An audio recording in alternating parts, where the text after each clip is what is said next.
Well, well,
how about now?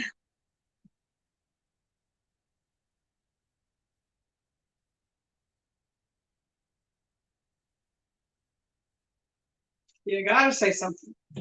Well, I thought No, that I you're wrong. Still no sound. still. Did your phone turn on?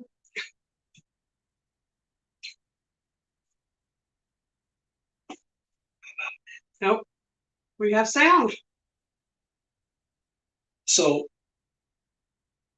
I think we have sound. Maybe. Yeah, keep telling us if you're listening. You can hear us.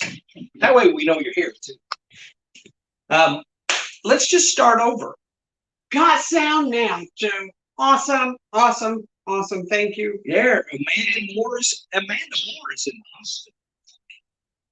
Really, baby time? Well, she can tell us. I seen a post on Facebook that said she was in the hospital asking for us to, not us, but everyone, to pray for her family and the baby. So let's just stop before our new introduction and pray for Amanda and her family. Father, we thank you for today. We thank you for friends, and we thank you for the ability to pray for those that are seeking your will, Father. And we just ask now that you would bless Amanda and Chris and their boys and the new baby. And so, Father, we don't know when the baby is going to come. I don't know if it's in this situation or if it's going to be a while longer, but Father, strengthen everyone. Be with Amanda, keep her pain at a manageable level, and we just pray for the health of the baby. In Jesus' name, amen. Amen. All right. Well, We got Loretta in here, and we hope she is feeling a lot better. hey, Loretta. And if Trevor's still in here, Trevor Sebastian. Hi, Trevor. I miss you. I haven't seen your face in forever. We got Trevor's multiple places. Yeah. And we got Damon, if he's still in Hey, here. Damon. Good to Yeah. hear your name. Absolutely.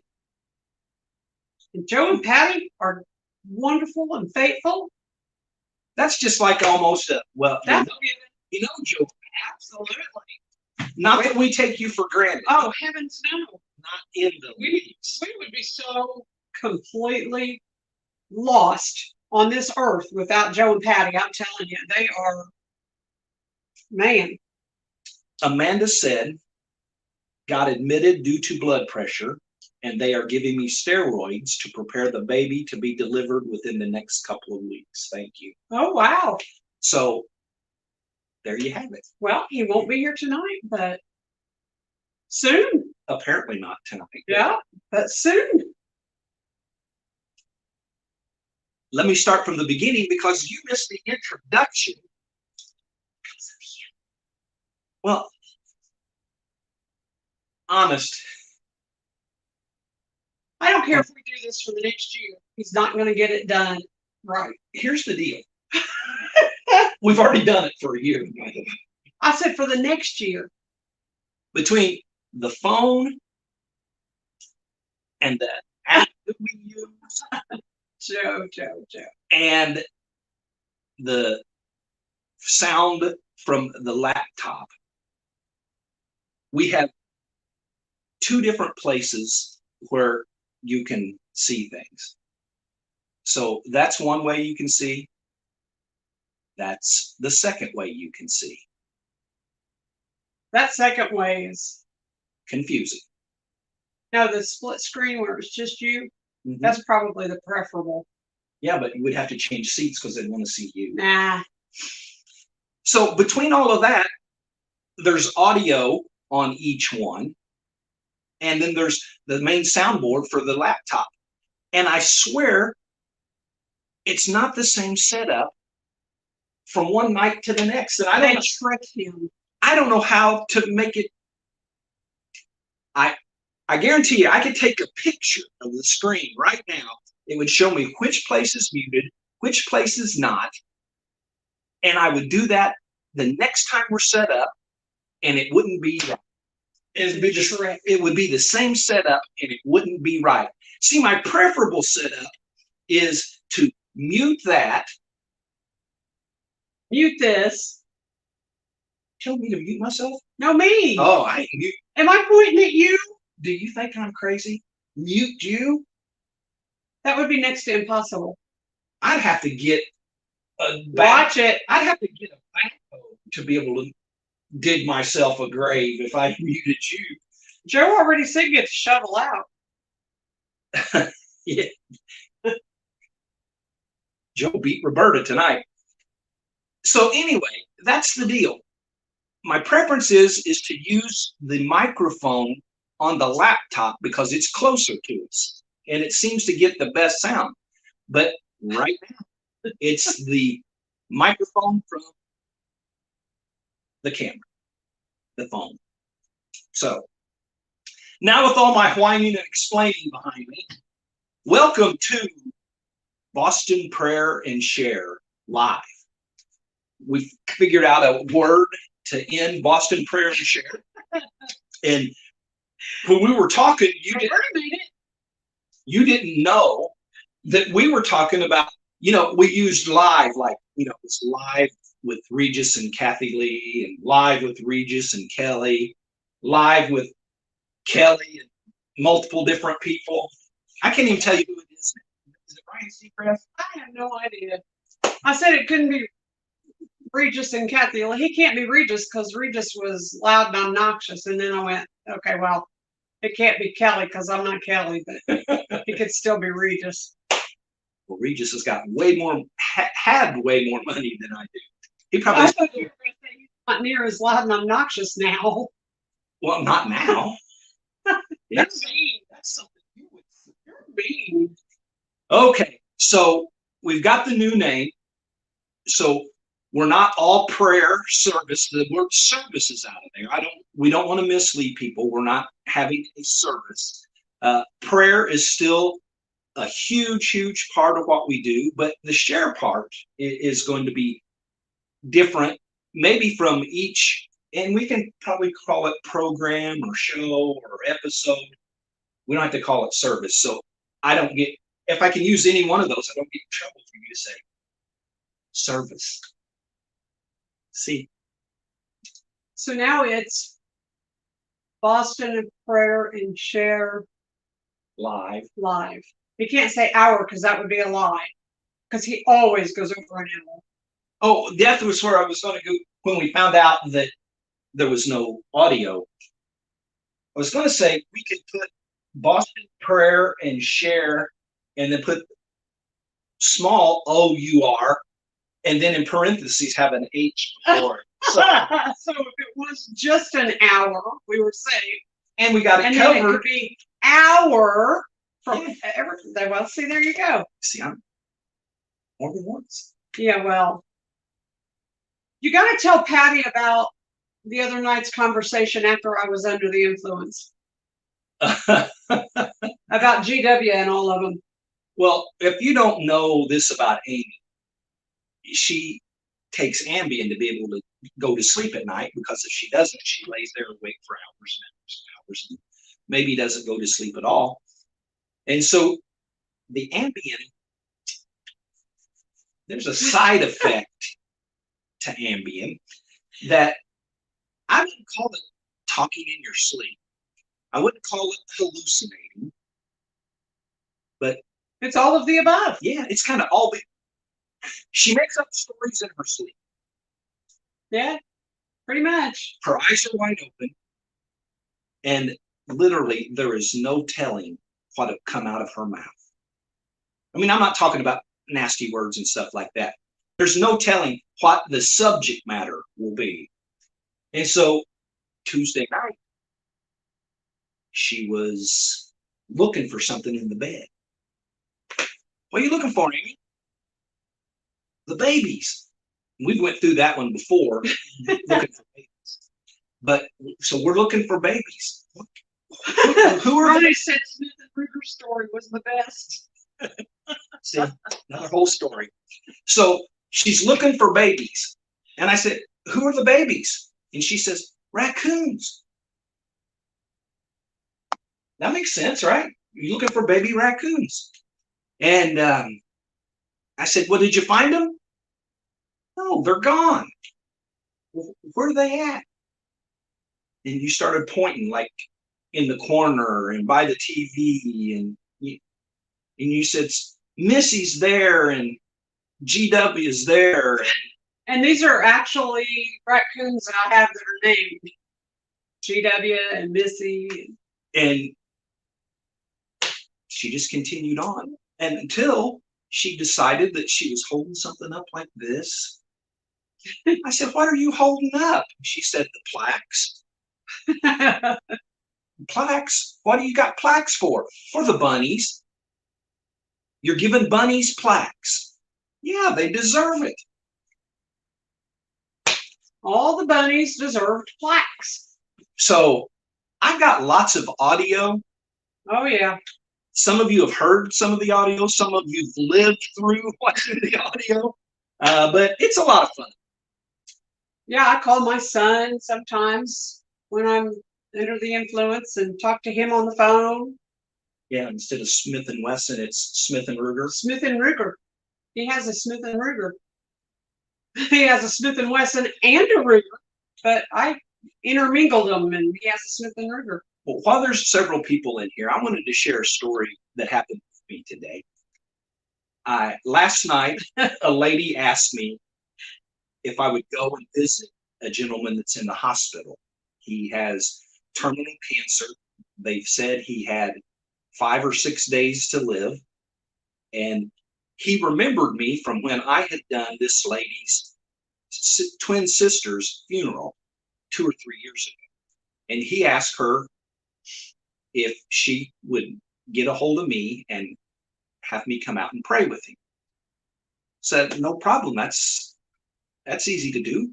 So go out today, head to the hospital.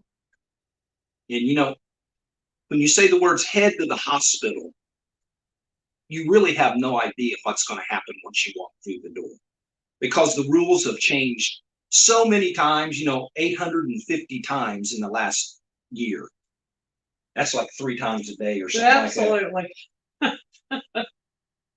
And so if you go into Columbus Regional Hospital, or if you have lately, they've got a temporary set of tables there where they take your temperature and they ask what room you're going to if you know it. And so I give the information, and I'm looking through my phone to make sure I got the right name and room number. And while I'm looking, the lady says, well, you'll be fine as long as this person hasn't had a visitor today, because they're only allowed 1 visitor a day. I said, I'm a preacher. So, that's the rule. I said, she said, well, but just step over here and they'll look up his name and number or room number and see if he's had his visitor for the day. So I go over, explain to them, I'm a pastor. I'm here to pray with this person. And here's his room number. And there was a volunteer and an employee sitting there. And the volunteer starts looking up, and he kind of looks not scared, but, apprehensive, and says, he's already had a visitor today. And the rule is that if they've had a visitor, you can't go up. And I go through I'm a preacher. Since when do people, I was as nice as could be. I didn't raise my voice to anybody. I was respectful. But here's the deal. A man who has less than a week to live, if the doctors are right, we don't know if they are or they're not, he may be healed. But if he's right, he has less than a week to live. He requests the pastor to come and talk to him, and they're going to send me away. Had I not said anything from that point on, I would have turned around and went to the car. But that's not the way I do things. I talk with them, and so the volunteer guy says, let me call up to the floor. And they're both, you can tell, so apologetic that they're the ones that have to tell me this news that makes no sense to them either. I don't fault them. They didn't make the rule. So he calls upstairs, and he actually is on the phone for a little while, 2 or 3 minutes, which is a long time. And he gets off the phone, and I was actually stood off to the side so that they could help other people. And he motioned for me to come here, and I knew he was going to say yes, because he started reaching over to get stickers and stuff. One sticker is not enough. You got to have a sticker that goes on top of the sticker. And so he was giving me the sticker that goes on top of the sticker. And he said they okayed it on the floor. But my point is, they're going to allow people in. And I understand if the rule is one, but why would the family get punished? Because if I was there first and prayed with him, then the family couldn't come in. So somebody visited, I don't know who, and then I can't come in. I'm nobody special. But this man requested a pastor. He requested me. And I take that kind of stuff very serious. The person that asked me about it, I said, I will get there probably tomorrow. And it had to have been something big time on the schedule for me not to make it there today. Because if by chance something would happen to him today and I wasn't going to get there till tomorrow, I'd be telling this story down the road about why you go and visit somebody as soon as they ask on things like that. So, but it kind of rolls into the main topic I have for tonight.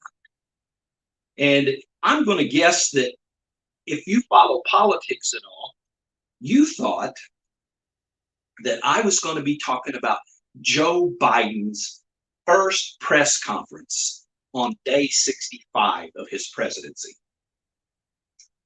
And you would be wrong. Thank goodness. Well, here's what happened to me. I didn't watch it. I read about 2 paragraphs of an article, and in those 2 paragraphs, there were either blatant lies, fabrications, or exaggerations. Imagine that. And I thought, I can't read this whole article. I started to say, I'll have a Stroke. Yeah, thank you. I quit saying that a long time ago. Wonder why. He always told me I was going to have a stroke and die behind the wheel of the car. Yeah, she created road rage. Yes. Yes, she did. Yep. So I told her, you're going to have a stroke behind the wheel, and that's how you're going to die. Yeah, She you don't had, say that now. she had the stroke in the bedroom and didn't die. So. Yeah, I was sitting on the bed filing my fingernails. How stressful can that be?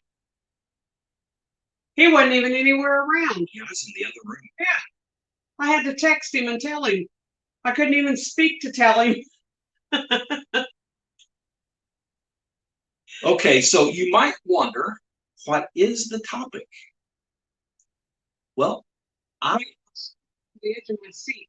That way I can say I'm on the edge of my seat waiting. The topic comes from something else I did today. Before I left to go to the hospital, I started a movie. And that movie, what? Oh boy. It's an end times movie. And I forgot the name. I just looked at the name a minute ago.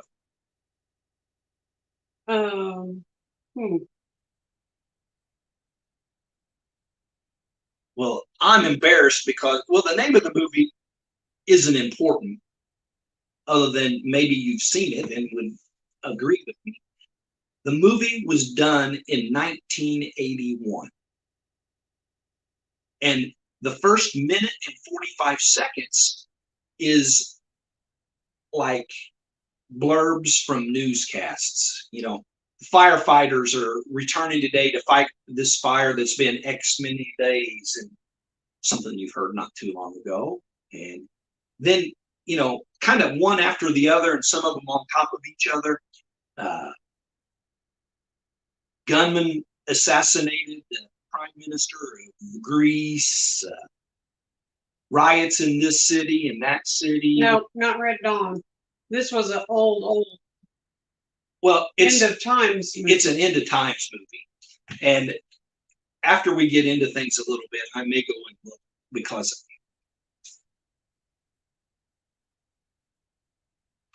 So there is some that they talk about race riots and different things. Well, 5-year-old boy being charged with murder. No, another person charged in the murder of a 5-year-old black boy. Right. And get this, churches in a city in Alabama had been shut down due to race relations and race and religious issues. Right. How much closer to home could that get? My jaw dropped. Yeah. I played it for her when she came home, knowing that we were going to talk about this tonight. And wow. Yeah. So we're going to talk about end times tonight. Talk just a second about the different things that we were hearing in that, you know, and just pick one and kind of match it with today's world. The fires and the earthquakes. And well, it was, and you better hurry because I'm not good at what you do. It was really close to home because it talked about wildfires that were going crazy and that were just taking acres and acres and acres of land and that were unstoppable and that they were having trouble fighting and the earthquakes that were just taking cities and destroying them and they were talking about other countries that were having trouble with illnesses and you know, pandemic type illnesses. They didn't use that word, but they were talking about how illnesses and sickness were taking over cities in other countries and earthquakes were taking over and just destroying places everywhere. Did you find it? I did. Early warning. Yeah. It's not really that great of a movie. I watched it beginning to end after it grabbed me from the beginning. Right. And I'm not sure if I've seen it before or not because it seems vaguely familiar, but you know, end times movies can do that together. So early warning, made in 1981. And the story is about some people who have come across the New World Order, a secret government behind the government. And they had some recordings made of this new government behind the government talking about one world government, one world currency. I mean, all kind of things like that. They contact a reporter, but the guy who got the recordings got shot and killed in the beginning, so they eliminated one of the people who knew. This lady comes and teams up with a reporter who isn't a Christian and wants nothing to do with this until they know that they're being followed and chased. And actually he tries to get out still. But anyway, it goes through to the end. It's interesting, but the acting's not the greatest. But the topic lines and the different issues throughout the movie made me think, well, actually, just those first minute and 45 seconds, and I actually made an audio recording, but the way they did it sounded like one-liners from newspaper or news recordings. I don't think it'll come across very well. You kind of have to follow watching the screen and hearing what they're saying because they go from one to the other so fast. So I don't think that will play well. But that made me think.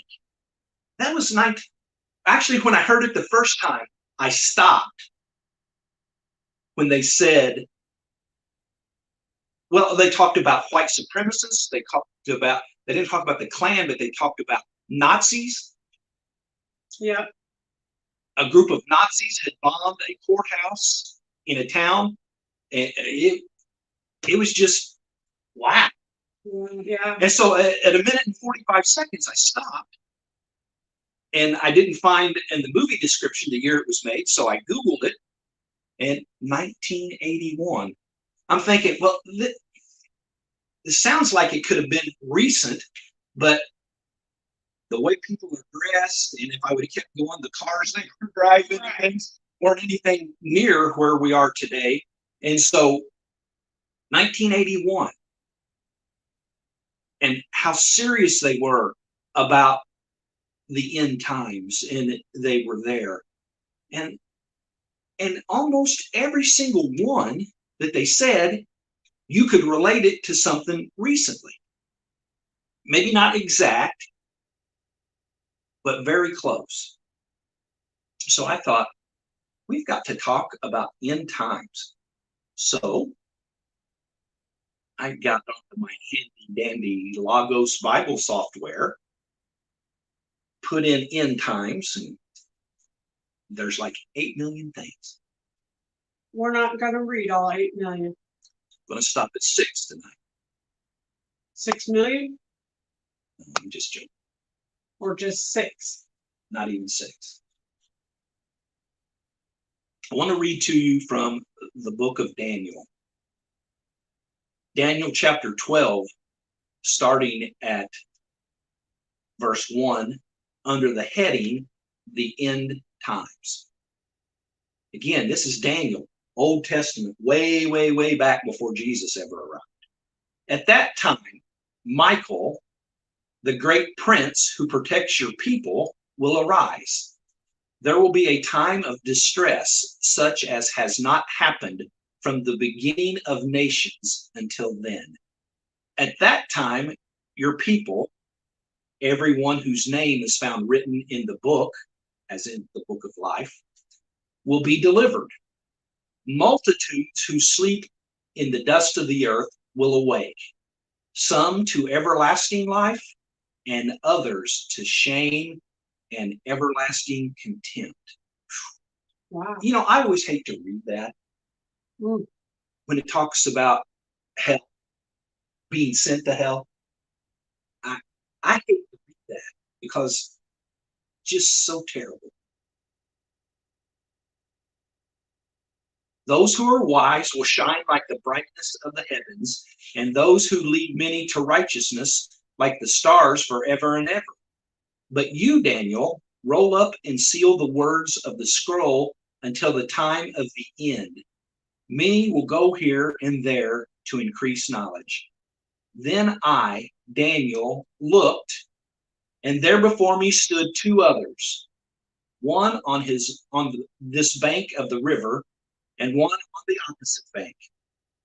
One of them said to the man clothed in linen, who was above the waters of the river, "How long will it be before these astonishing things are fulfilled?" The man clothed in linen, who was above the waters of the river, lifted his right hand and his left hand toward heaven, and I heard him swear by him who lives forever, saying, "It will be for a time, times and a half, when the power of the holy people has finally broken. All of these things will be completed." I heard, but I did not understand, so I asked, "My Lord, what will the outcome of all this be?" He replied, "Go your way, Daniel, because the words are rolled up and sealed until the time of the end.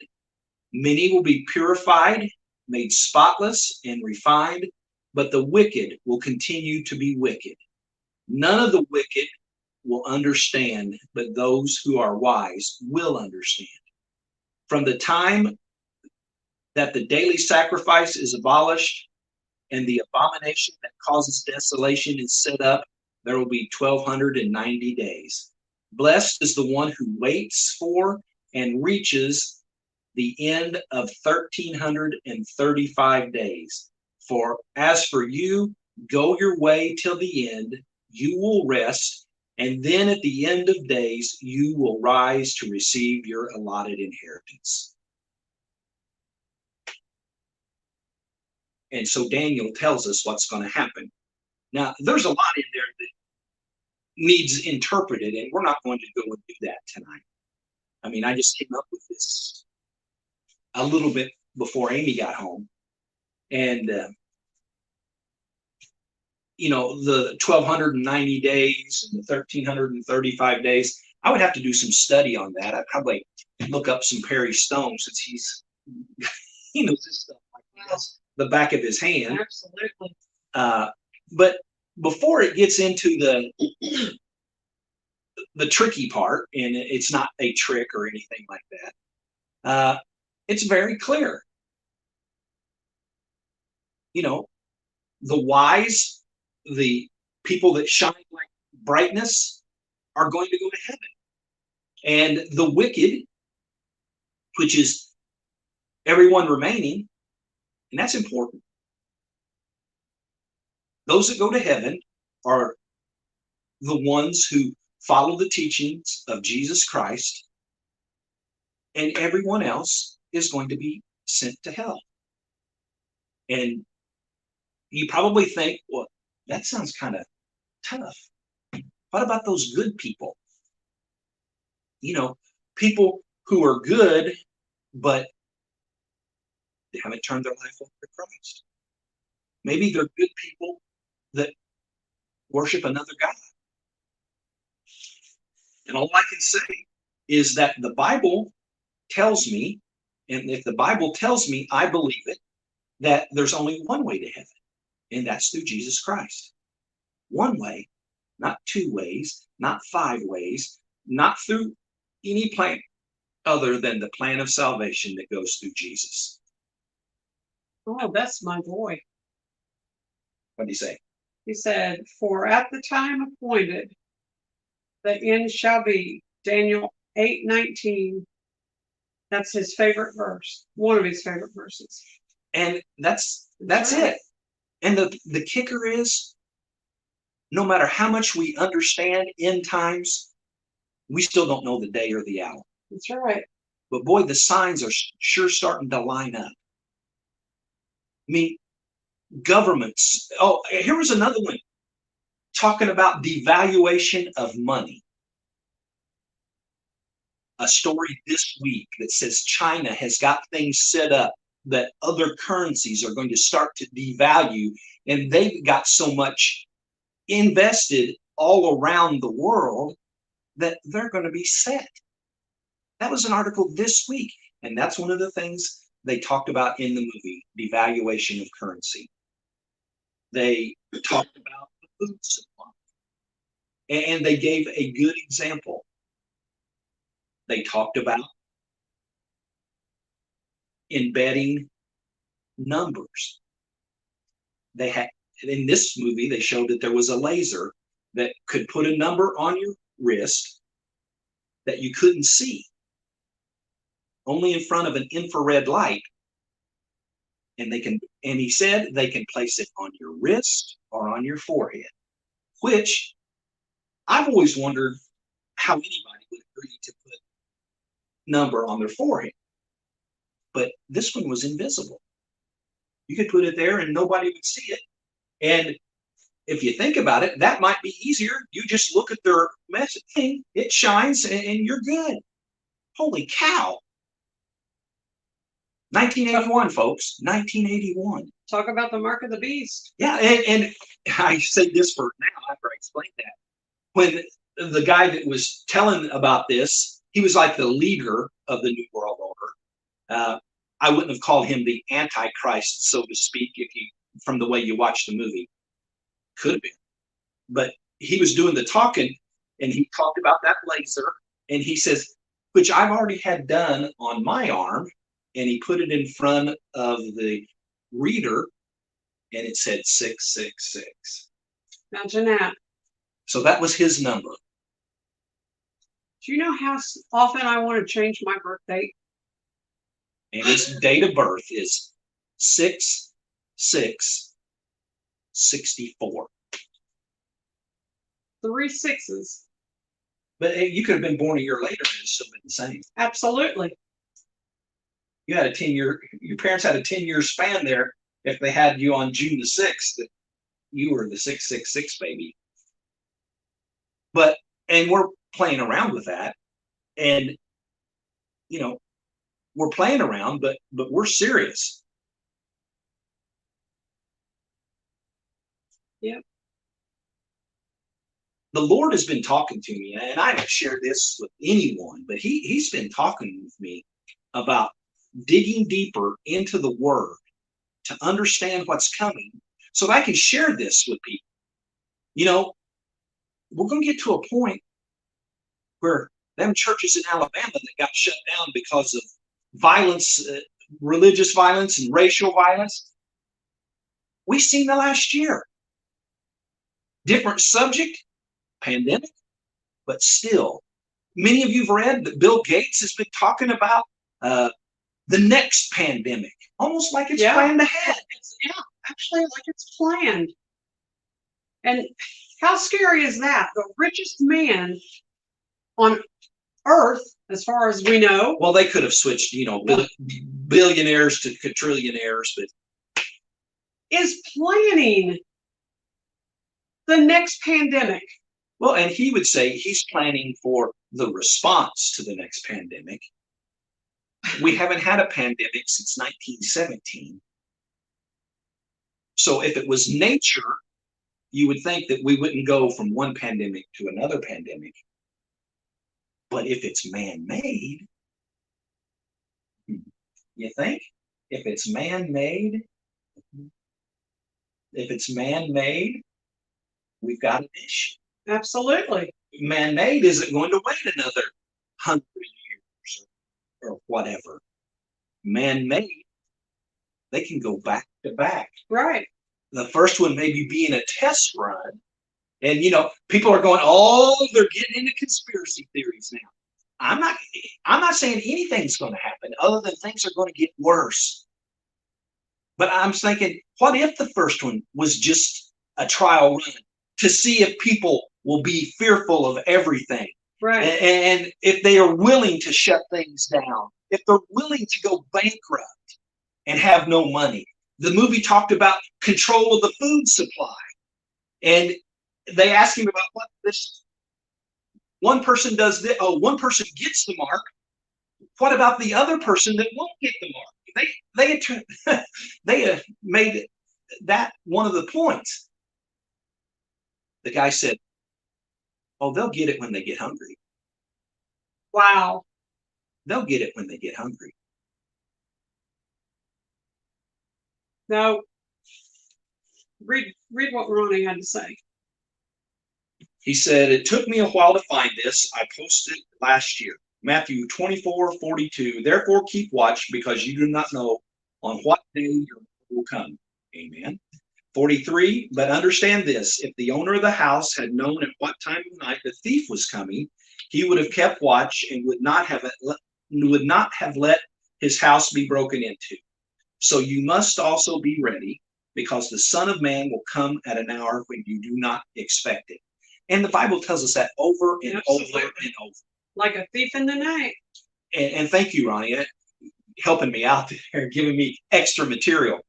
Oh, that's exactly what it's like. We don't know. And that's why when some Christian somewhere makes a prediction that this is going to be the end of time on this day.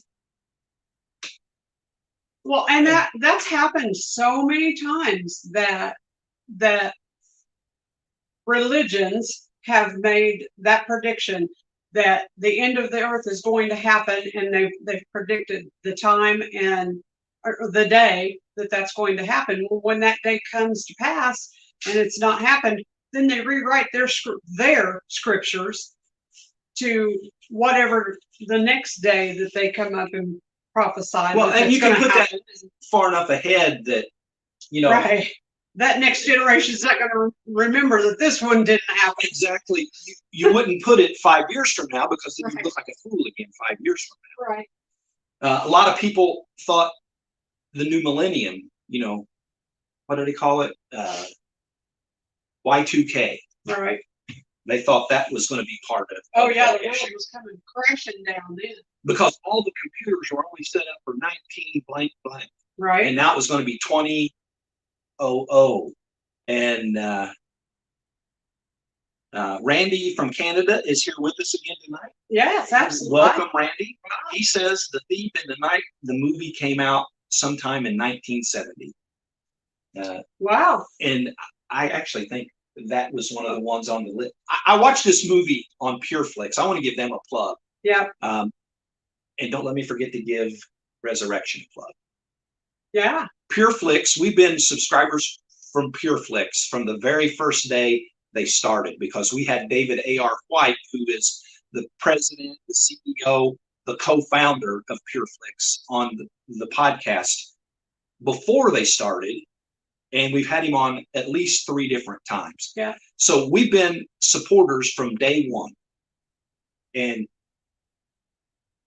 you find some movies on there that the acting isn't very good, or that's really, really old. I think, well, if that's the case, just go to one you like. Don't complain about the ones. It's still family friendly. There's nothing on there, nothing that's not family friendly. And God's Not Dead is on there. Amazing movie. I could go on list. Pureflix.com. I'm sure they always have some kind of a trial period, and I would highly recommend it, because it seems like anytime we turn on something that is not Christ-centered, at some point in the show, something's going to be so bad that you hold your head, shake your head. The commercials on TV. There's no commercials on PureFlix. Is there? I don't think there's. I'm almost certain there's no commercials on PureFlix. But the commercials have an agenda. Absolutely. I mean, you probably know what I'm talking about. I'm trying real hard not to harp on that subject all the time, so that people won't think that's all I talk about. But there are commercials that make me want to vomit. And that's just my son. That's just I love my son. You're talking the end of times. You had me at hello. I love my son. They push that agenda like it's normal and natural in a commercial. When I see that, I would never buy that product. It's usually a product I wouldn't buy anyway. But I promise you, I would not buy that product Right. if that agenda was being promoted. And so we've got to be ready. And we can't just think, well, we can just move our way, we can't just ease our way through these end times because it's going to get rough. Because what about the food thing? Oh, sure. Why? When she's hungry. No, I'll go to my son's. He's Well, got food stored up forever. and it's going to get to the point where you probably even shouldn't talk about that because it's going to be needed. Absolutely. And you won't want anybody knowing where you're at. And that's the Red Dawn. Right. That's not an end times movie, but is relatable to an end times. So I'm going to be doing lots of study. That's going to be my focus on my study, not necessarily my preaching and my teaching, but on my study, because I've said since I've been a pastor, started in 2003. So this is year 18, that I was not very good with the book of Revelation. I'm ashamed of myself that I haven't gotten past that in 18 years. But I have to get past that if I'm going to lead a group of people, and it's not a specific group, but a group of Christians, and trying to win more people to Christ. Folks, the time to share the gospel is now. Don't wait on the next generation to do it, because this generation that's coming behind us, and the one behind that, and the one behind that, don't put it off on them. We'll have a socialist society in America if we don't get busy. You don't think so? Oh, you think I'm being, yeah, go ahead. Think I'm wrong. I want to be wrong. Believe me. I told somebody yesterday, I never thought that this stuff would happen in my lifetime. And I'm not one of those, but I didn't. I didn't think we would get to where we are today in my lifetime. Because, you look back and it took X number of years to get from where we thought America was the greatest nation in the world to where we are now. So I'm thinking, I'm 58. They kind of give you 70, so that's 12 years. Hoping I live a little longer than 70, but you kind of use that as a factor to think on. I hope you do too. I'm just trying to use this for a visual. But, that's only 12 years. If I live to 70, my dad died at 69.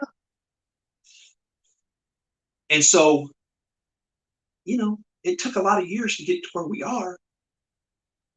And now look what happened in a year. Wow. Look what happened in 1 year. And the dominoes just keep falling. If you think what Joe Biden has done to our country in the first 65 days is not scary, then wake up. Wake up. We've got a crisis on the border that they won't even call a crisis. Oh, I'll get down there sometime. They're sending kids that have come across, I forget what it was like 84 point something million dollars worth of hotels that they were putting illegal and their children in. Well, I think it's for the children. They've got them in cages down there that are worse than any cages that we've ever had because they're full. A cage is a cage, that's bad. But then when you got a full cage and people have to stand like this because they're shoulder to shoulder with COVID, they reported in one place 50 cases of COVID and over 1,000 people. And who knows whatever else, because they've come over with it. Well, they've been bringing people in and having to release them without testing them. How can you do that? Absolutely. They're going to make you and me get a vaccine in order to do certain things? And they don't even test them when they come in. Right. Where's our world gone? It's gone insane. I read, and I was talking with Trevor, and he was telling me things like concerts and sporting events are going to demand that you show your vaccine sticker before they let you in. Walmart may make you show your vaccine sticker before you go in. So what am I going to do? I'm not vaccinated. I have no plans to be vaccinated. Am I going to have to order delivery? Right. Or am I going to go hungry? And then if I go hungry, I'll have to get vaccinated then, right? Because you got to follow. That's what they're wanting to force you to. All the while, almost on a daily basis, you read something negative about the vaccine. They did miracles getting the vaccine from where it is, or where it was, at ground zero, to today. I give them tons of credit. I also say we have no clue how things are going to be in 6 months. Amy's mom got vaccinated. On her second shot, she ended up in the hospital. What did they say? Exhaustion? No, fatigue, severe fatigue. Severe fatigue. Put her in the hospital. And they said due to the shot. And they said she wasn't dehydrated. It wasn't that she was dehydrated. It was severe fatigue. And the doctor himself said, I have admitted 5 or 6 people myself in the last week who fit this bill. He said that her body was working so hard to fight what the vaccine had done. It was working to fight the vaccine that it fatigued her body so much that she just couldn't fight it anymore. That she was so fatigued that she just couldn't build any strength to do anything. She's 81 years old. She don't have that much energy to get that fatigued. Right. She doesn't have the immune system to fight as hard as she needed to fight. I mean, for a shot that was supposed to help her. And I know these things happen. I know they happen. You get a flu shot, you might get sick, or it might keep you from getting the flu. Or you might be one of the 75% that year that took the shot, but it wasn't the right strain, so you got the flu anyway. And so, but we don't know the what ifs. We've just been scared into saying, well, we got to take it to protect everybody else.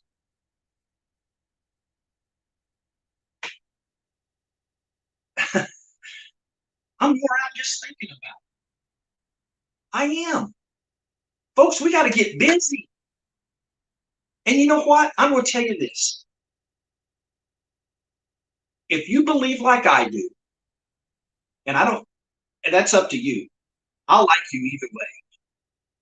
We'll love you no matter what. But if you think like I do, and you're going to spread that word like I am, you probably better start with strangers or some like-minded people, because your family probably ain't going to follow. Some of them will. Amy's son Ronnie's in here. Guarantee you, some of your family won't. And that's not got anything to do with their upbringing or their background or any of that stuff. It's got to do with the fear that the government put in our world, not just our government, but the government put in people around the world about COVID. I mean, that's why tons of people are taking it. Tons of people that wouldn't normally take a vaccination is going to get this because they're scared to death of either one, getting it themselves, or two, giving it to someone else. Because that's a real deal too. And don't forget, they use that to try to guilt you into taking the vaccine. Well, if you don't do it for yourself, do it for the ones around you. Do not give up your principles. Do not give up your morals. And I know there would be people It's not moral whether or not you take a shot or not. It is if you don't believe it. Don't you think? It's a moral issue for me. And I'm not going to get into all the whys so that people can say, make fun. It's a moral issue for me. I've said, if you take the vaccine, I like you anyway. I'm not going to be mad at you. I'm not going to treat you any different. But for me, for Amy, it's a moral issue for us. And I should have that right. Today at the hospital, I was going to get to see that man no matter what. Because I was going to ask for the next person's boss. You went to talking Walmart-ish. Yeah, and the next person's, until I got somebody that was going to tell me yes. I was going to use, that man has a First Amendment, a right to freedom of religion. He requested a pastor. COVID does not top the First Amendment, and it certainly does not top his relationship with God. Somebody was going to tell me yes. Fortunately, it took the third person in only about 15 minutes. But I was willing to stay until every big shot in the place left. I was willing to do like Laverne and Shirley and hide on a food cart or something. I was going upstairs. I just got fortunate. You're such a rebel. No, this man's on his deathbed. I'm with you. I get it. Here's where I really am on that. When I ask about the man, I say, has he given his life to the Lord? That makes a big difference to me when I go visit somebody. Absolutely. I've been told yes, but it was kind of, so, I'm thinking, we're talking eternity here. And they're going to tell me I can't go up and see this man. If he's not giving his life to the Lord, he needs to. And they're going to try to stop me because, not that anybody can't go up there, but just because not more than one can go up there. So that means it's not about COVID. It's about control. Because if one can go up, Preach. It's about control. And they're wanting us to be controlled. And see, they're wanting us to get used to be controlled. And I'm not even going into the Second Amendment stuff. 2 shootings, one where 6 Asians and 3 other people, I think, were killed. Well, that's a hate crime. But there's 10 people killed in Colorado the next week. One's a police officer, but that guy's just crazy. But guess what? Liberals, as they always do, the day of the shooting, start talking gun control. Gun control. Absolutely. And they think they've got a chance this time. But they think they got that every time. But who knows? Who knows? They're talking about Biden putting executive orders on gun control. I'm just the messenger here. I'm not afraid of what Biden's going to do. I'm concerned for everyone on what he's going to do. But as for our house, we're not concerned on what he does, other than the fact it's getting really hard to buy ammunition. And I heard somebody talking about that. And so the gun control may focus not so much on weapons as it is ammunition. That's a little easier to take. That's not going after the guns. So, dang, it's 8:04 and I haven't even prayed. Whew, good thing we didn't say hour. Yes, it is. The Boston Prayer and Share Live. I'm alive tonight, boy. I'm telling you. Cooking. Folks. Ronnie said, never let a good disaster go to waste. Well, that's exactly right. That's from the words of Rahm Emanuel himself. I'm pretty sure was the one that coined that. Well, and that's what they do. They take things like this and they bend them and twist them to make them form their agenda. And instead of focusing on that police officer going in and being a hero and losing his life, he had 7 children. They didn't focus on that. The father of 7 children loses his life being a hero. They focus on this idiot that gets shot in the leg instead of in the forehead that did all these shootings and killed all those people. They should have got him on the forehead instead of in the leg.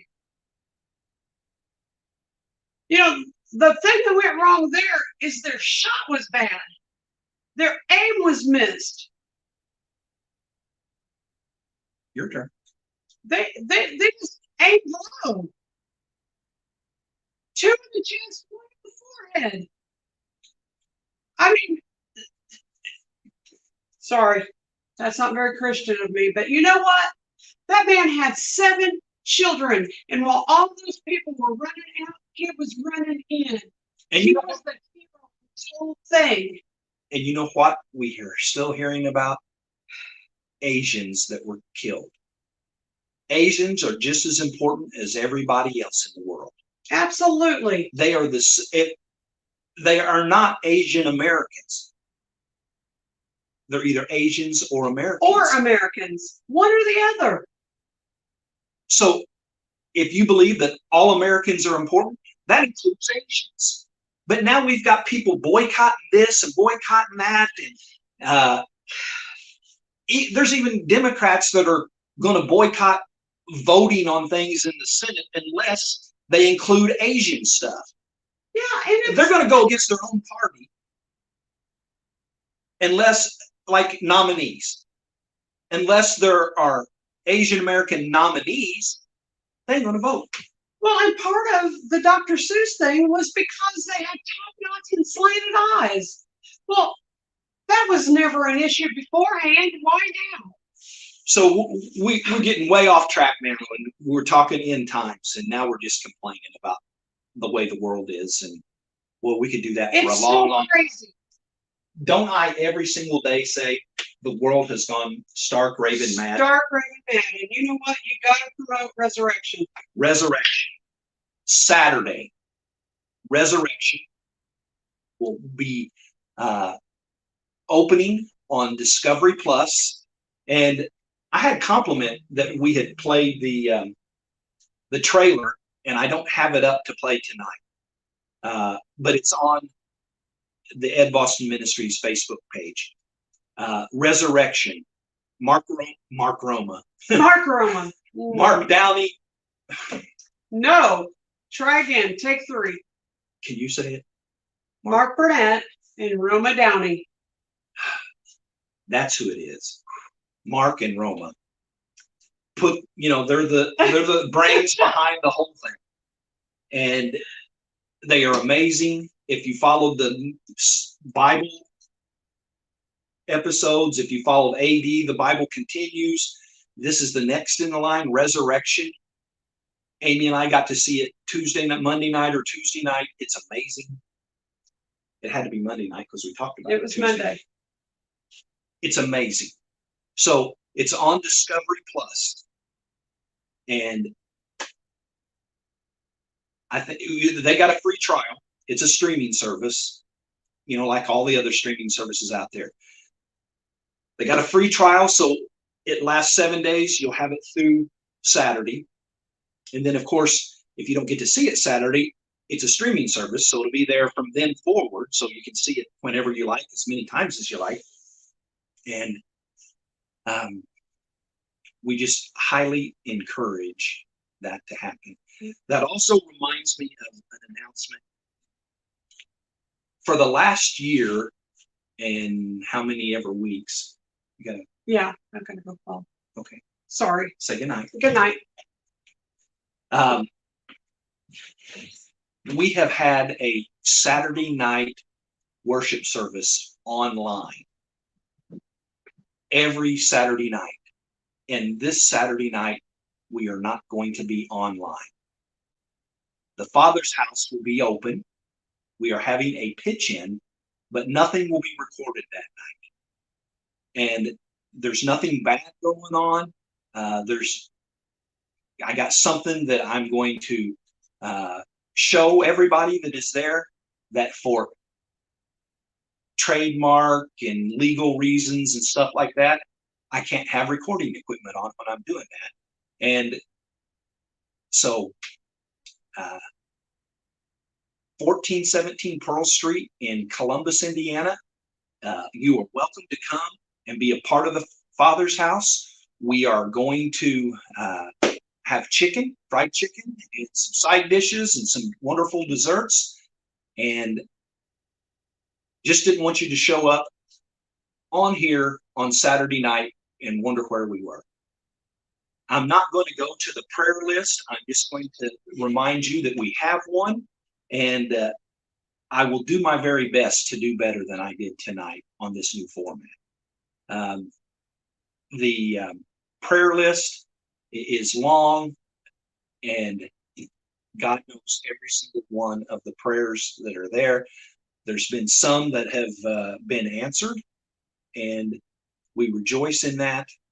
And we're just going to have a closing prayer. Father, I just thank you for the opportunity to bring the words that you would have me bring. Father, you know when you're returning, but not even Jesus knows when you're returning. We don't know the day and we don't know the hour. And if those people that think they do, they're just plain wrong or lucky.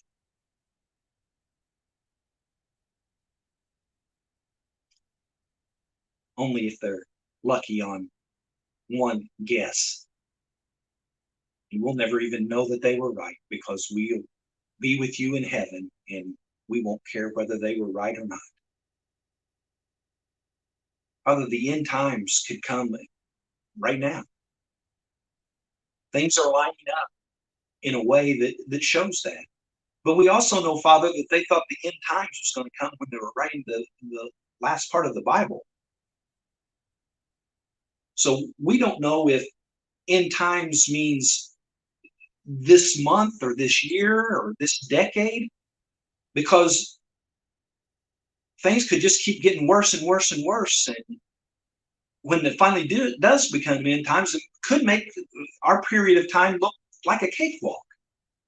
So we have to be ready every day, Father. And I just pray that everyone listening to my voice will be ready themselves and be ready to take the gospel of Jesus Christ to all of those who are listening, who will listen to them. You know, sometimes our families don't want anything to do with the things that we share. And we just have to move on and pray for them and ask God to put the right people in their lives. God has the plan in place. We just have to be patient for the answers to come. And boy, that's hard. Boy, that's hard. Father, bless each person that is on the prayer list. Heal, recuperate, provide miracles. Father, help the gentleman I visited today for pain to be relieved, for just make him comfortable, Father. And Father, I just thank you for all of those that have been here tonight. Thank you for those that are loyal to listening. And thank you for the opportunity to do what we do. I pray this in Jesus' name. Amen. All right, folks. Thank you, thank you, thank you for being with me. I promise to try to do better next week with getting the prayer list, because I don't want people to think that we've abandoned that, because we've not. However, I will say, go out and do the right thing.